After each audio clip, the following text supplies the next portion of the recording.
Paris Olympics లో కాంస్యం గెలుచుకోవడంతో భారత hockey ప్లేయర్ల ఆనందానికి అవధులు లేకుండా పోయాయి. మ్యాచ్ ముగిసిన తర్వాత డ్రెస్సింగ్ రూమ్ లో డాన్స్ చేస్తూ తమ సంతోషాన్ని తెలియజేశారు. మరోవైపు హాకీ జట్టుపై దేశవ్యాప్తంగా ప్రముఖుల నుంచి అభినందనల వర్షం కురుస్తుంది. ఆర్మూర్ పట్టణంలోని మామిడిపల్లిలో గల విజయలక్ష్మి గార్డెన్లో గణపతి ఉపవాసకులు సుబ్బారావు ఆధ్వర్యంలో ఘనంగా గణపతి హోమం నిర్వహించారు. ఈ సందర్భంగా పంచామృతాలతో అభిషేకం నిర్వహించి భక్తులకు పంచామృతం పండ్ల పంపిణీ నిర్వహించారు. ప్యారిస్ ఒలింపిక్స్ లో సిల్వర్ విజేత నీరజ్ చోప్రాకు భారత ప్రధాని నరేంద్ర మోదీ అభినందనలు తెలియజేశారు. మరోసారి అద్భుతమైన ప్రదర్శన చేశారని ఎక్స్ వేదికగా కొనియాడారు. మరో ఒలింపిక్ పథకంతో సత్తా చాటడంతో భారత్ పొంగిపోయిందన్నారు.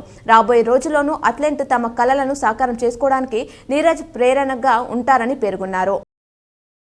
హైదరాబాద్లో విద్యుత్ సమస్యల పరిష్కారానికి 1912 హెల్ప్ లైన్ నంబర్తో పటిష్ట వ్యవస్థను ఏర్పాటు చేసినట్లు డిప్యూటీ సీఎం బట్టి విక్రమార్క తెలిపారు. జీహెచ్ఎంసీ అధికారులతో నిర్వహించిన సమీక్షలో ఆయన మాట్లాడారు. నగరంలో నాణ్యతతో కూడిన విద్యుత్ సరఫరాకు ఆదేశించినట్లు తెలిపారు. ఫార్మసీ కాలేజ్ల అప్రూవల్ ఆలస్యం కావడంతో పీజీ ఈసెట్ కౌన్సిలింగ్ ను అధికారులు రీషెడ్యూల్ చేశారు. ఈ నెల 24వ తేదీలోపు రిజిస్ట్రేషన్లు చేసుకోవచ్చన్నారు. అర్హులైన అభ్యర్థుల జాబితాను ఈ నెల 20న రిలీజ్ చేస్తామని చెప్పారు. 27, 28న వెబ్ ఆప్షన్లకు, 29న ఎడిట్ కు అవకాశం ఇచ్చామన్నారు. సెప్టెంబర్ 1న సీట్లు కేటాయిస్తామని తెలిపారు.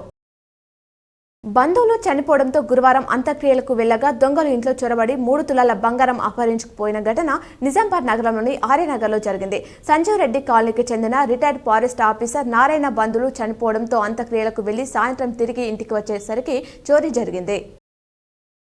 ఈ నెల 13 నుంచి మంత్రి సీతక్క జిల్లాల పర్యటన చేయనున్నారు. ఉమ్మడి జిల్లాల వారీగా రోజుకో జిల్లాలో కలెక్టర్లు తన శాఖల ఆఫీసర్లతో సమీక్ష నిర్వహించనున్నట్లు మీడియాతో ఇష్టాగోష్ఠిలో తెలిపారు. సీఎం రేవంత్ విదేశీ పర్యటన నుంచి వచ్చాక అంగన్వాడీలో ప్లే స్కూళ్లను అధికారికంగా ప్రారంభిస్తామన్నారు.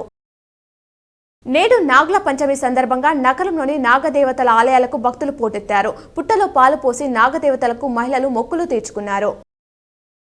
నాగుల పంచమి సందర్భంగా నగరంలోని చుట్టుపక్కల గల పలు కేంద్రాల్లో హిందూ గోసేవ సమితి ఆధ్వర్యంలో ఆవు పాలు పంపించేశారు.